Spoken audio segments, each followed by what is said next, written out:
Bienvenue sur Sport Mag. Beaucoup de pression parce que plateau de luxe, on peut le dire, en tout cas aujourd'hui dans le cadre de ce salon des maires. J'ai à ma gauche, où je vais commencer d'abord par Madame la ministre Roxana Maracineanu qui est avec nous. Bonjour Madame la ministre, merci de votre venue, c'est vraiment un grand plaisir. Et on a également un double champion olympique, Monsieur Alain Bernard. Bonjour, merci. Bonjour Alain, auteur de ce livre, Mon destin olympique. Alain, je vous lance tout de suite dessus parce qu'on a envie de savoir qu'est-ce qu'il y a dans ce livre, qu'est-ce qui est croustillant. Donnez-nous envie de l'acheter surtout. Il y a plein de choses, alors je ne sais pas si c'est croustillant ou pas, voilà, c'est mon parcours, il est ce qu'il est, en tout cas voilà, il est marqué de plein d'anecdotes et notamment ce que le sport m'a permis de m'apporter en fait dans la vie, ce qui m'a permis de devenir, moi qui étais très réservé, très renfermé sur moi-même, le sport ça m'a permis de me canaliser, d'où l'importance justement de promouvoir tout type d'activité physique avec justement les Jeux olympiques et paralympiques de Paris 2024 qui approchent à grands pas. C'est notre rôle à toutes et à tous de sensibiliser un maximum de personnes à faire du sport. Et on vous garde avec nous bien évidemment pour parler justement de sport et de collectivités locales avec vous Madame la Ministre. Bienvenue sur Sport Mag. Comment vous allez déjà depuis ce match de rugby caritatif que vous avez disputé ce samedi, je crois que c'était à Nanterre? J'ai essayé le rugby pour la première fois de ma vie. Mes enfants avaient eu la chance d'être initiés dès l'école maternelle à ce sport. Et j'ai jamais pu échanger avec eux concrètement sur ce qu'est le rugby. Donc ça m'a permis de passer un samedi après-midi instructif et pour eux et pour moi. En tout cas, on a un président et un gouvernement qui mouille le maillot, on peut le dire en tout cas sur ces dernières semaines et ce dernier mois. Madame la Ministre, la première question que j'ai envie de vous poser, c'est qu'on a l'impression que le sport aujourd'hui, et c'est pas vous qui allez me dire l'inverse, est un levier important au vu des enjeux justement des collectivités locales. Je pense à l'éducation, je pense au fait de faire société, c'est aujourd'hui un axe très important qui est promu notamment par toute la classe politique et aussi également à la santé. C'est pour ça que vous êtes venu aujourd'hui au Salon des maires. Oui, parce que tous les maires sont intéressés pour leurs administrés au fait que leurs administrés doivent vivre en bonne santé, doivent avoir un bien-être physique et moral, et aussi par les services que ces mairies pourront apporter aux habitants de la ville. Et nous, au ministère des Sports, on propose un catalogue de solutions pour les maires aujourd'hui, avec des dispositifs qui répondent à des attentes de territoire, aux attentes des gens aussi, le président de la République souhaite que toutes nos mesures puissent changer le quotidien des gens. Et avec ce qu'on a au ministère des Sports, les savoirs sportifs fondamentaux, le savoir nager, le savoir rouler dès l'école primaire, l'aide à l'inscription dans un club, le passeport qu'on a mis en place dès septembre dernier, un programme d'équipement sportif de proximité qui a vocation à être à la fois en libre accès pour toute la population, mais aussi animé par un club local pour avoir l'animation et les adultes qui pourront apporter un regard bienveillant à nos jeunes, à nos enfants, mais aussi à nos aînés. On cherche à atteindre l'objectif aujourd'hui, qui est cet objectif d'héritage des Jeux Olympiques et Paralympiques en France, mettre plus de sport dans le quotidien de nos concitoyens. Ce n'est pas forcément à la ministre que je vais poser la question, mais plus à l'ancienne sportive de haut niveau que vous êtes. Est-ce que la prise de conscience de notre pays sur les atouts que le sport peut apporter à notre société, est-ce que la prise de conscience n'est pas un petit peu tardive ? Je crois qu'on évolue à partir de là où on part. C'est-à-dire qu'il faut reconnaître qu'on a un retard certain aujourd'hui dans le sport à l'école, dans l'attitude qu'on a vis-à-vis du sport, la médiatisation aussi de la pratique pour tous. Aujourd'hui, la bande médiatique du sport n'existe que pour les résultats, les performances. Alors nous, on ne va pas s'en plaindre avec Alain, puisqu'on a eu la chance d'être médiatisé pour nos médailles olympiques, pour nos titres.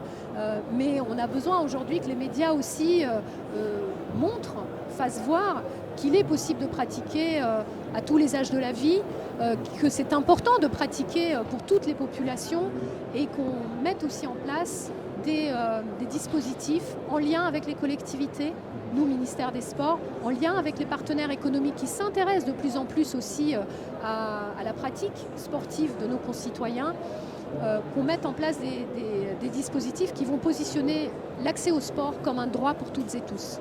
Alain, je me retourne vers vous parce que vous avez fait partie du Cercle des nageurs d'Antibes, au Cercle des nageurs aussi également de Marseille, deux entités très importantes où justement les pouvoirs locaux sont impliqués justement dans le fait de créer ces superbes structures et de vous accompagner jusqu'au très haut niveau.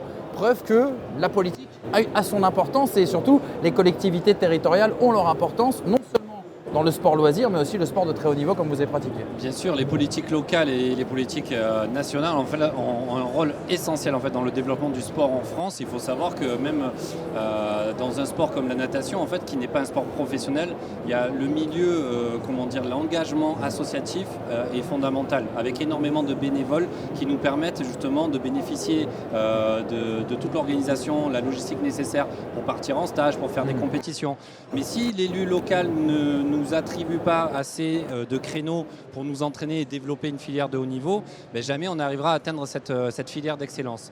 Donc pour moi, l'enjeu, il est fondamental. J'ai envie de revenir sur un point aussi, c'est qu'on a vu pendant le confinement énormément de personnes faire du sport. Je trouve que voilà, on a vu énormément de Françaises, de Français, de tout âge, peu importe leur niveau, peu importe leur ambition, besoin de bouger, besoin d'extérioriser, de se dépenser physiquement pour être mieux dans leur tête. Et ça, c'est vraiment quelque chose de très positif, j'ai envie d'en conclure pour l'avenir. Et justement, tout ce qui est mis en place par le ministère, par l'État et par les collectivités territoriales, le fait de donner des coups de pouce à des personnes pour pouvoir s'inscrire dans une association, c'est quelque chose de fondamental. On peut leur montrer le chemin, mais on ne peut pas les accompagner par la main jusqu'au bout. Et je trouve que c'est ça qu'il faut mettre en avant dans ces différents dispositifs. Ça permet de responsabiliser les gens. Et encore une fois, il n'y a pas de honte à avoir sur le niveau de pratique, le niveau d'ambition sportive que l'on peut avoir. Une activité physique régulière est fondamentale pour lutter contre nombreux phénomènes de sédentarité et de santé. C'est un enjeu de santé publique en fait, qui est sur la table. Et je me permets aussi d'avoir laissé quelques lignes en fait, dans la phase de mon ouvrage en guise d'héritage. Exactement, et c'est quelque chose qui a changé depuis que vous êtes ministre des Sports. D'ailleurs, Roxana Maracineanu, c'est qu'on a l'impression qu'il y a une autre communication autour du sport. C'est plus uniquement la performance et le côté haut niveau, mais il y a aussi une notion de bien-être, de santé. Et ça, c'est quelque chose de très appréciable. Je voulais vous relancer sur une question, Madame la Ministre, c'est est-ce que les collectivités locales ont conscience que le sport justement peut apporter à leur territoire? Parce qu'en cas de crise, on a souvent l'habitude d'entendre que les crédits alloués au sport sont les premiers sacrifiés quelque part. Il y a des maires qui ont compris, pas tous, mais ils ont compris l'intérêt que le sport peut apporter et la solution qu'il peut constituer pour d'autres politiques publiques. Aujourd'hui, pour attirer des entreprises sur un territoire, pour pouvoir mettre en activité ses administrés dans une entreprise qui va venir s'installer localement, eh bien, il faut avoir une offre aujourd'hui culturelle, mais aussi sportive pour les enfants de ces dirigeants, de ces salariés qui vont peut-être se déplacer et venir sur un territoire rural. Donc une politique sportive qui attire, qui est attractive pour le territoire, qui est structurante pour le territoire et qui va au-delà juste de ce qu'on vient d'évoquer, qui est déjà essentiel pour le bien-être de chacun, le sport pour le bien-être de chacun. Il y a aussi cette politique d'éducation qui mérite d'être renforcée aujourd'hui, faire attention au bien-être de tous les enfants à l'école et pas seulement de ceux qui sont bons en français, en maths, en histoire, mais aussi valoriser les talents de chacun, permettre aux enfants de se découvrir via le sport, d'avoir plus confiance en eux-mêmes, de leur permettre de s'extérioriser. Alain parlait tout à l'heure de ce que le sport de haut niveau lui a apporté en matière pour vaincre sa timidité, avoir confiance en soi en public.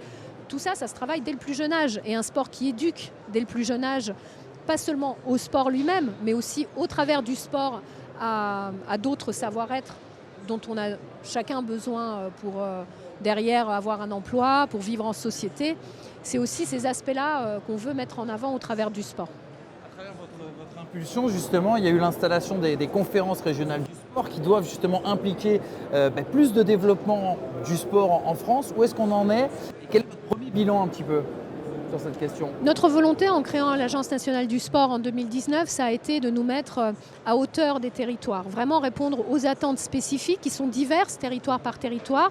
Nous nous sommes arrêtés à un échelon régional en installant ces conférences régionales des sports où les acteurs en gouvernance partagée, entreprises, collectivités locales de tous étages, départements, mairies, régions, communautés d'agglomération, vont se mettre autour de la table avec ce que peut apporter le mouvement sportif en termes d'investissement des bénévoles et ce que peut apporter l'État en termes de financement spécifique sur des politiques publiques de sport, mais aussi de jeunesse et aussi d'éducation. Puisque depuis le 1er janvier de cette année, nous sommes main dans la main avec Jean-Michel Blanquer dans un seul et même ministère de l'éducation, de la jeunesse et des sports. En se mettant ensemble dans ces conférences régionales, On veut faire en sorte que ça converge, que les orientations convergent, qu'on se mette d'accord sur qui on finance, quel projet de territoire on veut faire passer à l'échelle. Et puis que derrière, ça impulse aussi la même gouvernance partagée au niveau départemental, la même gouvernance partagée au niveau local, pour que le sport, pour que l'adjoint au sport d'une ville puisse, à l'échelle d'une mairie, dire on se met tous autour de la table avec l'adjoint à l'école, avec l'adjoint aux assos, avec l'adjoint à la santé, avec l'adjoint au travail, pour voir comment mes associations sportives sur un territoire local peuvent être porteuses de solutions pour toutes vos questions que vous vous posez dans chacun des champs aujourd'hui, qui ne sont pas celui du sport, mais pour lesquels le sport peut être une solution. Merci beaucoup, Roxane Maracineanu, d'avoir été avec nous. J'avais plein de questions à vous poser, mais on me fait signe que voilà, c'est normal, vous avez un emploi du temps très très chargé. Alain Bernard, merci beaucoup. Merci. Je rappelle cet ouvrage, bien sûr, Mon destin olympique. Allez le chercher, il est forcément dans toutes les bonnes librairies et c'est édité chez Talent Sport. Merci Alain. Vous êtes sur la Transat Jacques Vabre la semaine prochaine, c'est ça? Oui, c'est ça. Eh bien, Je suis écoutez, partout. Vous partez sur le bateau? Vous la faites la Non, Transat? non, ou je ne la juste fais au pas. départ Je les retrouve à l'arrivée. Moi, J'allais j'étais vous au souhaiter bon départ. courage. Voilà, il sera à l'arrivée. Parfait. Merci. Merci à tous Merci les deux à en tout vous. cas. Merci de votre présence et merci d'être venus sur Sport Mag.